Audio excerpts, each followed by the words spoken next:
वंदे मातरम को लेकर मरकजी सरकार के फैसले पर अब मुस्लिम पर्सनल लॉ बोर्ड ने सख्त एतराज जताया है। बोर्ड के तर्जुमान सैयद कासिम रसूल इलियास ने कहा है कि अगर वंदे मातरम के सभी 6 बंद पढ़ना कंपलसरी किया गया है तो ये आइन के खिलाफ होगा और मुस्लिम पर्सनल लॉ बोर्ड इस मामले को सुप्रीम कोर्ट तक लेकर जाएगा।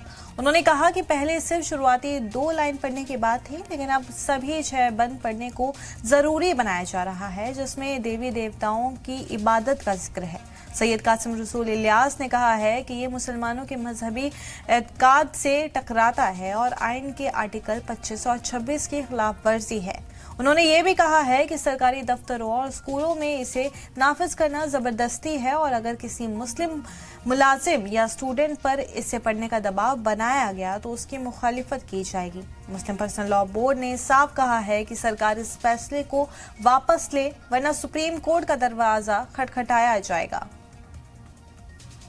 सरकार ने 1971 वंदे मातरम एक्ट में बदलाव किया है और इसको कैबिनेट ने मंजूरी दे दी है। हालांकि काफ़ी ज़्यादा जो ऑर्गेनाइजेशंस हैं या विपक्ष है इस बात का विरोध भी कर रहा है, लेकिन ख़ास तौर पर मुसलमानों का इस पर क्या स्टैंड है और किस तरीके से देखते हैं। मेरे साथ सैयद कासिम इलियास साहब मौजूद हैं, मुस्लिम पर्सनल लॉ बोर्ड के प्रवक्ता हैं। सर, जो सरकार ने कैबिनेट ने जो मंजूरी दी है 1971 एक्ट जो था वंदे मातरम एक्ट, उसमें बदलाव किया और उसके बाद अब उसको मंजूरी दे दी गई। हालांकि अभी ये संसदीय कमेटी में जाएगा, कानून अभी बना नहीं है। इसको आप किस तरीके से देखते हैं और क्या इसमें क्या चीज़ें ऐसी हैं जो आम लोगों के लिए दिक्कत कर सकती हैं? देखिए, पहली बात तो ये है कि इसमें पहले 2 स्टैंजा पढ़ने तक बात महदूद रखी गई थी, लेकिन अभी उन्होंने पूरे 6 के 6 स्टैंजा को कंपलसरी कर दिया।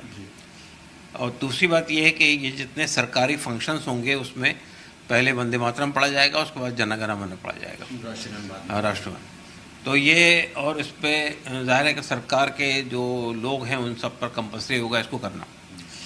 तो मैं ये कहना चाहता हूँ कि असल में बुनियादी बात ये है, हमारा इस पर जो एतराज़ है, बुनियादी एतराज़ ये है कि ये यानी कॉन्स्टिट्यूएंट असम्बली में भी इस पर बहस हुई थी, उसके बाद पार्लियामेंट में भी बहस हुई थी और ये तय पाया था कि सिर्फ 2 स्टैंजा पढ़े जाएंगे साल पहले के, बाकी नहीं पढ़े जाएंगे। उसकी बुनियादी वजह ये थी कि मुसलमानों को इस पर एतराज़ था और मुसलमानों का एतराज़ ये है कि ये हमारे अक़ीदे से टकराता है।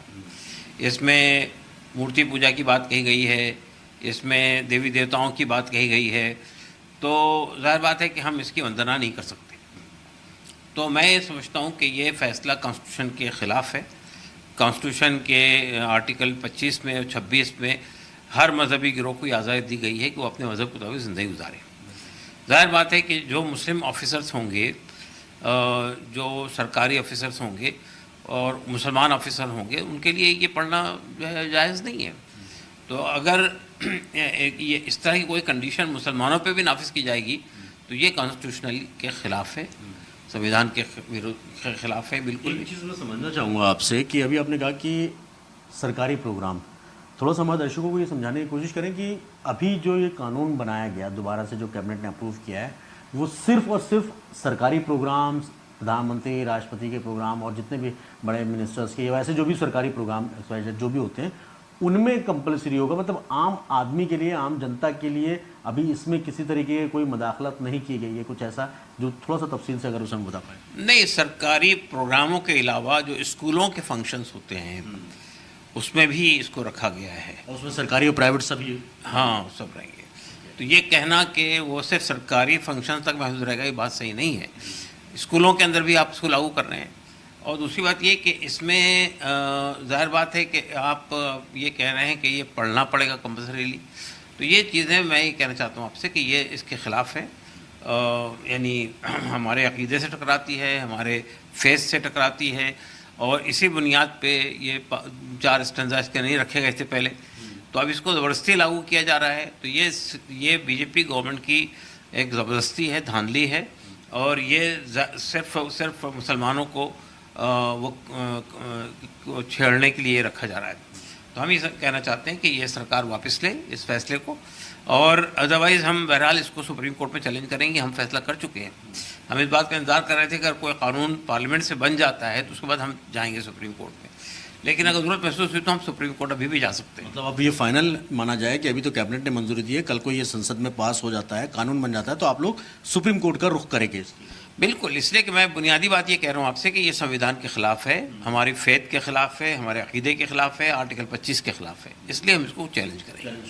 जी बिल्कुल। दिक्कतें कहाँ आने वाली हैं? कल को ये कानून बन जाता है, सब पे नाफिज किया जाएगा, सबको लागू किया जाएगा, चाहे वो सरकारी हो या प्राइवेट हो। दिक्कत कहाँ है? जो खाते आपने कहा कि एक फेथ के खिलाफ है, मुस्लिम कम्युनिटी के फेथ के खिलाफ है, किसी देवी देवता की पूजा अर्चना की वंदना नहीं की जा सकती है इसमें मुस्लिम रिलीजियस के तौर पर। और किन किन दिक्कतों का सामना करना पड़ सकता है अगर ये कल को ये कानून बनता है तो? नहीं, सबसे बड़ी दिक्कत तो ये आएगी कि जो सरकार में जो मुस्लिम ऑफिसर्स हैं वो कोई पोजीशन होल्ड करते हैं तो उन पर ये कंपलसरी होगा कि वो यहाँ पे इसको लागू करें, पढ़ाएं। तो सज़ा का भी प्रावधान उसमें और उसमें सज़ा का प्रावधान भी है। और अभी कुछ दिन पहले मध्य प्रदेश के एक मुकाम पर जो है म्यूनसिपल कॉरपोरेशन में 2 जिम्मेदारों ने पढ़ने से मना किया था, मुस्लिम ख़वातीन ने, उनके खिलाफ कार्रवाई हो गई है। तो ये मुसलमान चाहे सरकारी जॉब कर रहे हों या स्कूलों में होंगे, उनको बहरहाल ये फैसला अफेक्ट करेगा। उनके अक़ीदे के ख़िलाफ़ है, वो ज़ाहिर है कि उनका अक़ीदा उनसे ये कहता है कि वो ना पढ़ें, सरकार का फोर्स ये है कि उसको पढ़ें। तो ज़ाहिर है कि ये बुनियादी तौर पे मुसलमानों को डिस्टर्ब करेगा पूरे मुल्क में। बहुत बहुत शुक्रिया हमसे बात करने के लिए। साफ तौर पर है जिस तरीके से वंदे मातरम को अब कंपलसरी करने की कैबिनेट ने मंजूरी दी है, आने वाले दिनों में इसके कई सारे नताइज देखने को मिल सकते हैं। वीडियो न्यूज़ सुभाषिष दास के साथ सैयद मुबशर, जी मीडिया, दिल्ली।